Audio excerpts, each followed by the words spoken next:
kan kami mau bahas apa? Nah, jadi kami akan membahas tentang identifikasi bahasa pada jalan Megamall dan sekitarnya. Teman-teman mungkin masih berpikir bahwa papan toko, papan iklan, papan penunjuk arah, dan lain-lainnya itu hanya menggunakan bahasa Indonesia saja. Tapi ada bahasa asing juga loh, dengan kata lain, duilingual, multilingual, dan monolingual. Ini adalah salah satu contoh duilingual, yaitu dua bahasa yang saling digabungkan. Ada bahasa Indonesia, yaitu contohnya jangan ngerokok ataupun vape ya. Bahasa Inggrisnya adalah no smoking and no vaping. Nah, selain yang ada di atas ini, ada juga salah satu contoh lainnya, yaitu tiket bioskop pada Ayani, yaitu menggunakan dua bahasa Indonesia dan bahasa Inggris. Dan di bawahnya itu pun juga menggunakan bahasa Indonesia dan bahasa Inggris.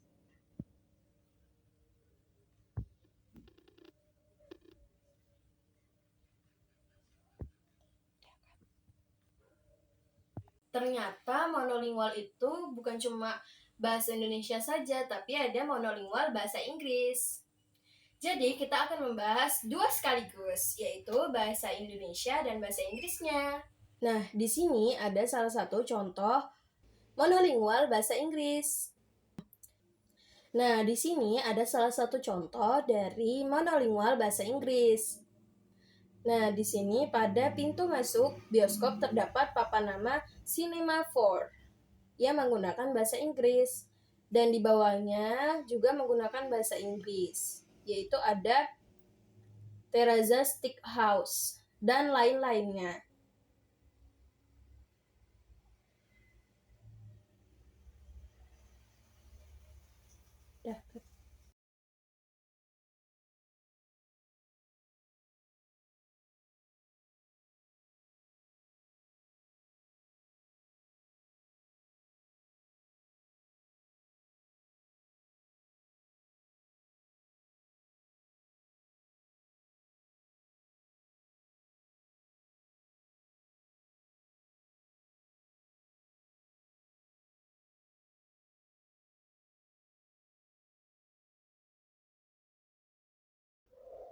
Nah, di sini ada salah satu contoh monolingual bahasa Indonesia.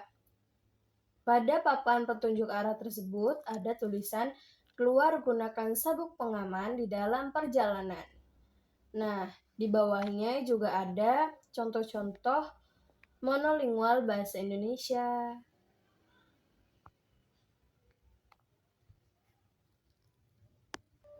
Contohnya keluar parkir lobi, pintu masuk mall,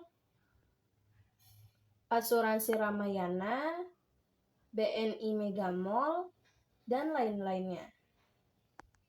Dan yang terakhir ada multilingual. Multilingual itu apa sih? Multilingual adalah 3 bahasa yang digabungkan, yaitu bahasa Indonesia, bahasa Inggris, dan bahasa asing lainnya. Dan yang terakhir ada multilingual, yaitu 3 bahasa yang saling digabungkan. Ada bahasa Mandarin, ada bahasa Inggris, dan bahasa Indonesia. Dan di sini ada sari sushi. Dan di bawahnya ada sari salon atau rumah makan vegetarian. Dapat kita tarik kesimpulannya bahwa berdasarkan hasil identifikasi bahasa media tulisan di Megamall Ayani dan sekitarnya, dapat diketahui bahwa penggunaan bahasa di ruang publik mencerminkan keberagaman sosial budaya dalam masyarakat Pontianak. Media tulisan seperti papan nama toko, spanduk, baliho, dan grafiti menunjukkan adanya penggunaan bahasa monolingual, duilingual, hingga multilingual.